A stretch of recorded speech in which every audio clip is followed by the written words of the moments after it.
Assalamualaikum warahmatullahi wabarakatuh. Selamat pagi dan salam sejahtera untuk kita semua. Pelatihan dasar CPNS Polri tahun anggaran 2022 gelombang 1 telah dimulai. Kami dari kelompok 2, angkatan 2 akan menampilkan seberapa paham masyarakat kita dalam menyikapi wawasan kebangsaan dan bela negara, yaitu dengan melakukan wawancara dengan beberapa narasumber yang memiliki latar belakang pendidikan dan profesi yang berbeda. Berikut ulasan dari berbagai kalangan masyarakat mengenai pemahaman tentang wawasan kebangsaan dan bela negara. Mari kita simak bersama. Assalamualaikum warahmatullahi wabarakatuh dan selamat siang. Hari ini saya bersama dengan salah seorang dokter yang akan menjadi narasumber saya pada kesempatan kali ini. Saya persilakan kepada Dr. Agri untuk memperkenalkan sedikit tentang dokter kepada teman-teman. Ya, terima kasih kepada Dr. Parasoraya yang telah mempercayai saya sebagai narasumber pada kesempatan kali ini. Saya kenalkan, nama saya Dr. Adrian Alisma. Saat ini aktif sebagai pengurus studi Kota Kendari dan juga pengurus studi wilayah Sulawesi Tenggara. Oke dokter, saya langsung saja kepada pertanyaan-pertanyaan yang ingin saya tanyakan, dok. Ada beberapa pertanyaan di sini. Pertanyaan pertama, apakah sebenarnya saya ingin tanya apa arti wawasan kebangsaan menurut dokter?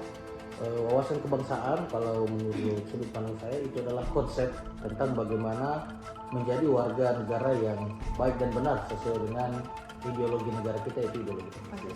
Pertanyaan selanjutnya ya dokter, kegiatan apa yang sudah dokter lakukan untuk mewujudkan sikap bela negara baik di lingkungan keluarga maupun di lingkungan profesi sebagai dokter sendiri? Kalau bicara masalah kontribusi di keluarga, jadi kita kan kalau setiap upacara itu 17-an pasti kita angkat bendera. Nah, itu kecil-kecil tapi menusuk tuh. Iya, karena kan itu kan salah satu wujud pengabdian, ya bela negara juga tuh. Artinya kita mengakui lah NKRI satu. Kemudian kalau dari segi profesi, alhamdulillah saya secara pribadi dipercaya untuk masuk sebagai tim penanganan Satgas penanganan COVID internal ID, kemudian Satgas COVID Provinsi Sulawesi Tenggara, yang di mana kita juga mengolah data, di mana setiap hari ini kita mempublikasi, kemudian kita juga melakukan sosialisasi kegiatan-kegiatan di mana itu berfungsi untuk mencegah penyebaran COVID-19 yang dimana pada waktu itu yang mau terlibat atau mau turun langsung bahkan untuk mengerti pun masih sangat sedikit. Nah, jadi itu tahun 2020 di bulan 3 itu pas saat awal-awalnya COVID itu, kita di situ sudah mulai saya pribadi sudah mulai bersama dengan ketua ID, alhamdulillah kita dimasukkan di.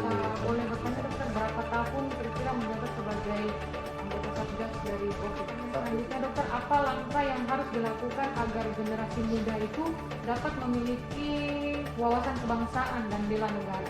Nah, kalau bicara masalah wawasan generasi muda, terus terang kita harus objektif bahwa gagasan konsep pemahaman tentang wawasan kebangsaan maupun bela negara itu sangat nihil ya untuk di generasi muda hari ini. Itu bisa tercermin dari aktivitas-aktivitas mereka yang bagaimana hari ini tidak menunjukkan bagaimana mereka bisa berbakti untuk negaranya. Jadi bagaimana menurut dokter langkah yang baik agar kejadian itu tidak berlanjut terus-menerus? Kalau bicara masalah penanganannya, sebenarnya ini tidak bisa kalau dinilai hanya dari satu sisi saja.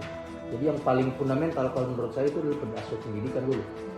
Ya, aspek pendidikan mulai dari keluarga, unit terkecil itu keluarga otomatis, kemudian di sekolah. Di sekolah sebenarnya yang paling penting, karena kan hampir separuh waktu hidupnya kita ini kalau dari anak-anak muda kan mulai dari SD, SMP, SMA itu kan habis di sekolah itu. Nah, jadi bagaimana sebenarnya di sekolah itu dibikinkan semacam pendidikan khusus atau tidak lingkungannya di create supaya mereka bisa terbiasa dengan aktivitas-aktivitas yang untuk lebih mengenal wawasan kebangsaan dan bela negara. Seperti kalau kita dulu misalnya itu ada pendidikan kewarganegaraan, entah sekarang sudah dipecah jadi. Terus adakah tantangan dan hambatan terkait dengan bela negara di lingkungan masyarakat itu? Kalau tantangan sih sebenarnya lebih ke sifat intern ya, karena kalau dari eksternal saya kira tekanannya sama saja. Artinya zaman sekarang internet itu merubah segalanya. Jadi hampir tidak ada barrier untuk akses informasi atau segala macam. Jadi yang paling utama itu adalah bagaimana kita memahami dulu urgensinya tentang bela negara ini. Yang tidak kita miliki sekarang adalah pemahaman tentang urgensi bela negara ini. Nah, untunglah teman-teman hari ini mendapat kesempatan untuk menerima materi tentang wawasan kebangsaan dan bela negara, khususnya pada abdi negara sekelas TNI, Polri, dokter, dan lain-lain. Itu masih adalah kita terima. Baik, bismillahirrahmanirrahim. Assalamualaikum warahmatullahi wabarakatuh. Mohon izin Bapak, saya Muhammad Iqbal, peserta Latsar CPNS Polri tahun anggaran 2022. Izin Bapak, saya ingin mewawancarai Bapak terkait wawasan kebangsaan dan bela negara. Apakah Bapak bersedia? Insya Allah bersedia. Baik. Pertanyaan yang pertama, apa sebenarnya arti wawasan kebangsaan menurut Bapak? Ya, jadi wawasan kebangsaan itu kita harus betul-betul membela negara, karena khususnya di Indonesia ini sendiri kita harus mempunyai pengetahuan, terutama pengetahuan dan pemahaman dalam bernegara. Setahu saya begitu. Baik. Pertanyaan berikutnya, kegiatan apa yang sudah Bapak lakukan yang berada di lingkup Polda Sultra ini, Bapak? Ya, jadi salah satunya itu semacam bimbingan rohani, membaca kitab suci Al-Quran bersama anggota-anggota Polri dan yang lain-lainnya itu. Baik, berarti kegiatan yang melakukan pengamalan Pancasila pertama, Bapak ya? Jadi kalau sila Pancasila yang pertama itu kan Tuhan Maha Esa ya. Jadi yang pertama itu bagaimana generasi muda betul-betul berbangsa dan bernegara dan selalu membaca kitab-kitab suci Al-Quran itu sebenarnya. Dan lebih dominan lagi kalau mereka memahami kali gitu. Baik. Kira-kira apa langkah-langkah yang harus dilakukan generasi muda agar memiliki wawasan kebangsaan dan bela negara? Ya baik. Jadi tidak kayak tadi itu harusnya kita harus ada sosialisasi ya, sosialisasi dalam lingkungan masyarakat khususnya, dan itulah jadi penyebabnya sehingga pengetahuan itu kurang efektif lah dalam bernegara. Baik. Kira-kira adakah tantangan dan hambatan terkait dengan bela negara di lingkungan masyarakat, khususnya di lingkungan masyarakat sekitar sini, Bapak? Iya, jadi di lingkungan masyarakat kita ini kita harus adakan semacam lagi-lagi sosialisasi ya. Gitu. Nah, itulah salah satu hambatan sehingga kita kurang memahami dan mengetahui warna bernegara. Baik, terima kasih Bapak atas waktunya. Mohon izin dengan Bapak siapa? Atas nama Pak Iwan. Baik, terima kasih. Assalamualaikum warahmatullahi wabarakatuh. Warahmatullahi wabarakatuh. Selamat sore. Hari ini saya bersama dengan seorang narasumber yang akan diwawancarai mengenai wawasan kebangsaan dan bela negara. Sebelum lanjut ke pertanyaannya, mungkin bisa perkenalan diri dulu, nama dan pekerjaan. Terima kasih atas kesempatan yang diberikan. Di sini perkenalkan saya Nani mendampingi pekerjaan sebagai CPNS. Untuk pertanyaan pertama, apa sebenarnya arti wawasan kebangsaan menurut Bapak? Menurut saya, wawasan kebangsaan itu yaitu cara pandang kita terhadap tentang bangsa Indonesia dalam kehidupan berbangsa dan bernegara. Kegiatan apa yang sudah Kakak lakukan untuk mewujudkan sikap bela negara baik di lingkungan keluarga maupun di lingkungan kerja?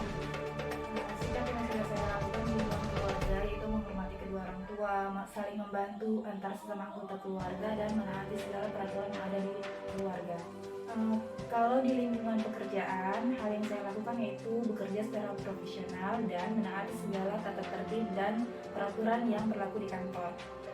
Pertanyaan selanjutnya, menurut Kakak, apa yang harus dilakukan agar generasi muda memiliki wawasan kebangsaan dan sikap bela negara? Sebagai generasi muda, yaitu hendaknya belajar dengan sungguh-sungguh, mempertahankan rasa nasionalisme cinta tanah air, mencintai produk-produk dalam negeri, menanamkan dan mengamalkan selalu nilai-nilai Pancasila dalam kehidupan sehari-hari. Baik, pertanyaan selanjutnya, apa penyebab masyarakat kurang memahami pentingnya wawasan kebangsaan dan bela negara? Penyebabnya yaitu minimnya pengetahuan tentang wawasan kebangsaan dan pengetahuan kewarganegaraan. Pertanyaan terakhir, menurut kakak, apakah ada tantangan dan hambatan terkait dengan bela negara di lingkungan masyarakat? Hambatan dan tantangan yang mungkin terjadi yaitu kurangnya toleransi antar sesama golongan dan kurangnya kesadaran terhadap ancaman dan gangguan yang berada di luar. Sekian wawancara singkat dengan narasumber Nilu Firdayadi. Terima kasih kepada Saudara Muhammad Iqbal, Dr. Farah Soraya, dan Saudari Niluh Murianti, juga seluruh narasumber yang sudah berkenan memberikan informasi kepada kita semua. Selanjutnya, rekan kita Muhammad Ihsan akan memberikan analisis dan kesimpulan terkait wawancara dengan beberapa narasumber kita hari ini, sekaligus menjadi akhir dari laporan CPNS Polri kali ini, dan sampai jumpa. Berdasarkan hasil interview, kami dapat menganalisis bahwa setiap anak bangsa memiliki jiwa bela negara di dalam dirinya, khususnya narasumber yang kami wawancarai. Setiap narasumber yang kami tanya ingin dan telah banyak berkontribusi dalam aksi bela negara, yaitu seperti narasumber 1 ikut serta dalam tim Satgas COVID-19. COVID-19 ini merupakan sudah menjadi ancaman keamanan negara apabila tidak diselesaikan segera. Sedangkan narasumber 2 ikut serta dalam bimbingan rohani. Bimbingan rohani ini salah satu implementasi Pancasila dalam sila pertama. Sangat penting karena dapat membangun keutuhan negara kesatuan Republik Indonesia serta membangun toleransi dan kerukunan antar umat negara. Sedangkan narasumber 3 itu selalu menghormati kedua orang tua dan mentaati segala peraturan yang ada. Lingkungan keluarga ini merupakan salah satu sangat menentukan dalam hal bela negara, karena tumbuh kembangnya anak pertama kali adalah dalam lingkungan keluarga. Nah, dari hasil wawancara yang kami lakukan, 3 orang narasumber yang berbeda, dapat kami simpulkan bahwa pada dasarnya mereka semua paham dengan wawasan kebangsaan dan arti bela negara. Hal itu nampak dari cara menjelaskan bagaimana mereka ikut berpartisipasi pada aksi bela negara sesuai dengan profesinya masing-masing. Itulah tadi hasil dari video kami. Lebih kurangnya mohon dimaafkan. Wassalamualaikum warahmatullahi wabarakatuh. Selamat pagi, salam sejahtera bagi kita semua. Shalom, Om Swastiastu, Namo Buddhaya, Salam.